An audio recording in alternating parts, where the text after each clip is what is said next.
war. Thank you, Mr. Chairman, and I yield back to you. Thank you. Gentleman yields back.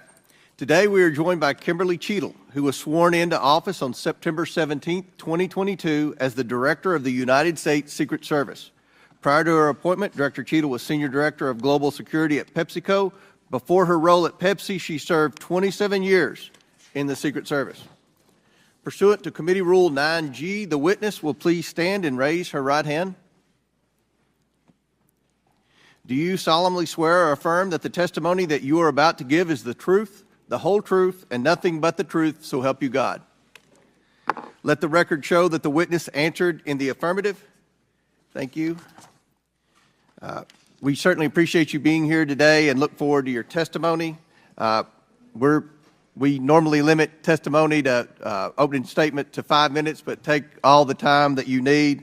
Obviously, the rules that we will abide by. When you're finished with your statement, we will then turn to questions. Each member will have 5 minutes. And just a note to the members, I'm going to strictly adhere to the 5 minutes. Once 5 minutes is up, I will hit the gavel. If the director is in the process of answering a question, we'll certainly let her finish her answers, and then we will move on. We're going to have about 100% attendance here today, plus a few additional add-ons. So this will be a very lengthy hearing, and we want to make sure every member gets their 5 minutes uninterrupted to be able to ask these important questions in this very bipartisan hearing today. I now recognize Director Cheadle for your opening statement. Thank you. Good morning, Chairman Comer, Ranking Member Raskin, and distinguished members of the committee. My name is Kimberly Cheadle, and I am the Director of the United States Secret Service. I appreciate the opportunity to appear before you today. The assassination attempt of former President Donald Trump on July 13th is the most significant operational failure of the Secret Service in decades, and I am keeping him and his family in my thoughts.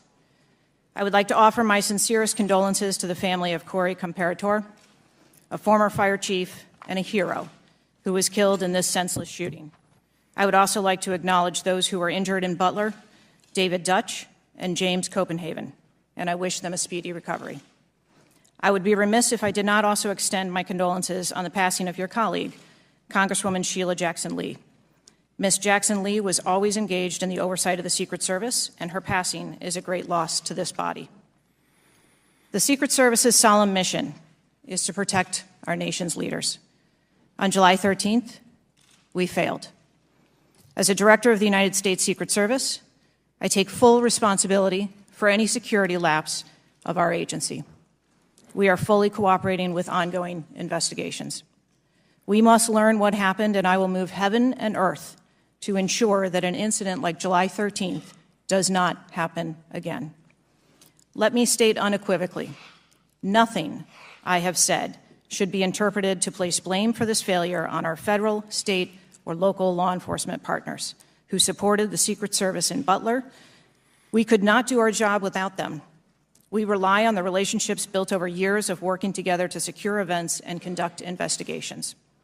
Our agents, officers, and support personnel understand that every day we are expected to sacrifice our lives to execute a no-fail mission. As witnessed on July 13th, our special agents shielded former President Trump with their own bodies on stage while shots were being fired. Selflessly willing to make the ultimate sacrifice without hesitation, I am proud beyond words of the actions taken by the former president's detail, the counter-sniper team who neutralized the gunman, and the tactical team who was prepared to act. I will be transparent as possible when I speak with you, understanding, though, at times that I may be limited in providing a thorough response in this open setting due to associated risks with sharing highly sensitive protective methodologies. I do not want to inadvertently provide you today with inaccurate information. Since January 1st, 2024, the Secret Service has successfully secured over 7,500 sites. Every protective advance comes with its own set of challenges and requires a customized mitigation strategy, including specific assets.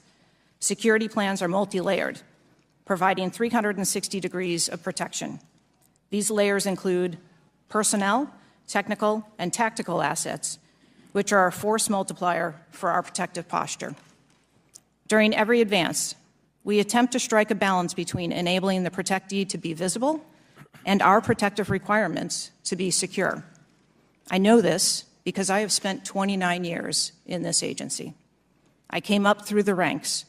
I've secured events for every president since President Clinton, supervised on Vice President Cheney's detail, led our training center, oversaw all of the investigations and protective visits in the state of Georgia, supervised on Vice President Biden's detail, and the agency's entire protective mission during the Trump administration.